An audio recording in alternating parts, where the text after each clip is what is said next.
amigos, colegas de ciências biológicas. Estamos mais uma vez aqui para apresentar um trabalho, dando sequência ao trabalho apresentado pelas minhas colegas Aparecida e Nathalie, né? Esse trabalho composto por mim também, Luiz Moreira.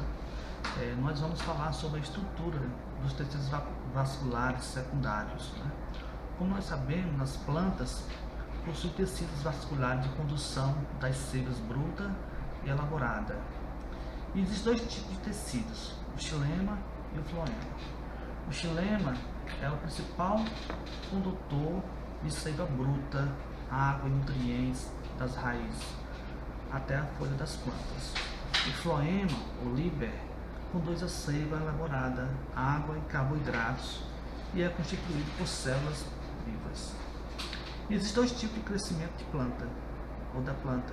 O crescimento primário, crescimento em altura através de tecidos vasculares primários, e o crescimento secundário, através de estrutura de tecidos vasculares secundários, né?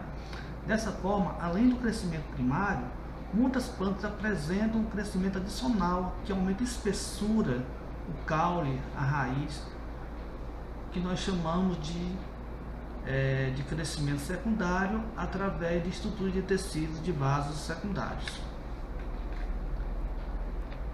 Então, isso é resultado da atividade de meristemas laterais, um dos quais o câmbio vascular produz os tecidos vasculares secundários, conhecido como xilema secundário e floema secundário, objeto de estudo desse trabalho. Os meristemas, né, são regiões de tecidos embrionários responsáveis principalmente pela formação de novas células. E o câmbio vascular é uma bainha cilíndrica de células meristemáticas, cujas divisões produzem floema secundário e xilema secundário e que compõem os vasos secundários. A produção de tecido vascular secundário é comumente complementada pela atividade de um segundo meristema lateral, o câmbio da casca, que é conhecido por felogênio, que forma a periderme, a qual é constituída principalmente por súber.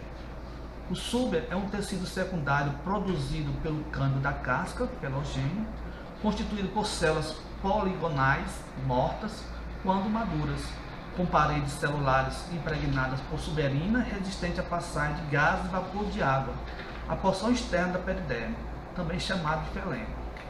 A periderme é o tecido de proteção que reveste externamente o caule e as raízes das plantas em substituição à epiderme, quando esta é eliminada durante o crescimento secundário. Inclui subfelema e felogênio e feloderme. A periderme substitui a epiderme como sistema dérmico da planta. Os tecidos vasculares secundários e a periderme compõem o corpo secundário da planta. Agora a gente vai demonstrar a nossa maquete, né, como foi confeccionada. Ela tem esse formato, é como se ela tivesse sido extraída de uma fatia do tronco, né, como se fosse um pedaço de pizza do tronco. Aí essa aqui é a parte mais interna para a parte mais externa de um tronco. Aqui a gente pode observar que tem o sistema primário e secundário, só que a gente vai aprofundar no sistema secundário. Começando aqui de fora para dentro, né, a gente tem o súber, o felogênio, o feloderma. Essas três primeiras camadas são as camadas de proteção da planta. Para a gente poder exemplificar e demonstrar, a gente pode dizer que no caso da extração do seringueiro, do látex no seringueiro, é necessário fazer um ferimento na planta, certo? E se não souber fazer esse ferimento corretamente, pode atingir uma camada mais interna da planta e a planta pode até morrer, certo? Aí aqui as outras camadas mais internas, temos o floema, o câmbio e o xilema, certo? No caso do tecido vascular secundário, eles são encontrados principalmente nos eucotiledôneos, na gimnosperma e também não só no caule. A gente teve como exemplo aqui na nossa maquete o caule, certo? Mas ele pode ser encontrado também esses tecidos nas raízes, tanto em caule como nas raízes. né, Maria?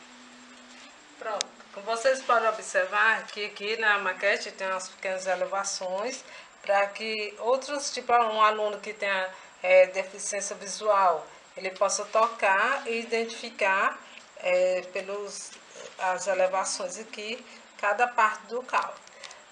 Como a Nathalie já falou, foi retirada aqui uma pequena fatia para poder mostrar, né? E a gente utilizou na confecção resto de isopor, papel crepom, lã, resto de EVA, papel feltro e novamente o papel crepom para fazer a parte externa da casca, maquete. né? Como se fosse a casca.